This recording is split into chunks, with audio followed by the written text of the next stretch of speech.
Yeah, assalamu alaikum. Walaikum salam wa rahmatullah. Jazakallah khairan, first of all, for the highly insightful lecture. My question is aiming at a possible refinement of the argument for possible dialectical application in discussion.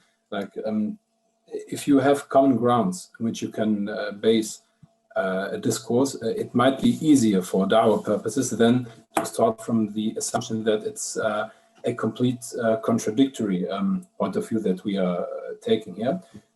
So what's your opinion on the idea of, let's say, universal values, which are not to be, or let's say, which are difficult to implement in concrete norms only based on reason?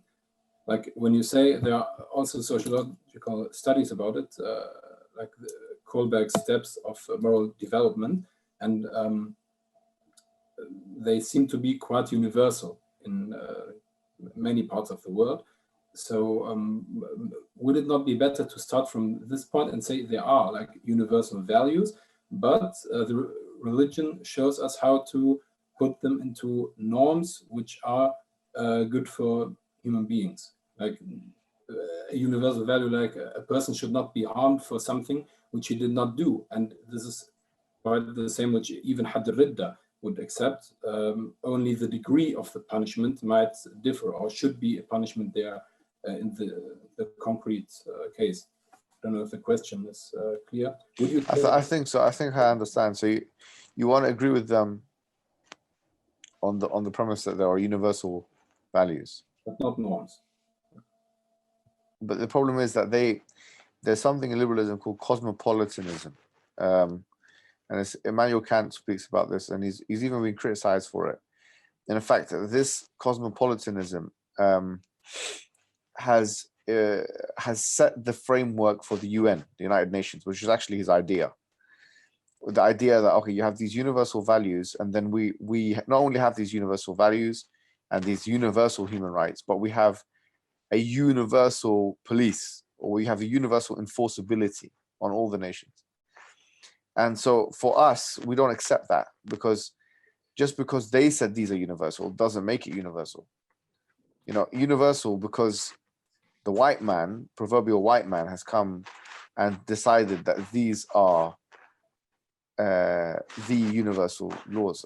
I never would want to concede to that, because if you grant them that, then they're just going to say, okay, well, what do you think of this law, and what do you think of that law? And they're going to be talking to you from their paradigm, and you will be speaking cross purposes, meaning when they say something, they will be intending one meaning and you will be intending a completely different meaning based on your Islamic paradigm.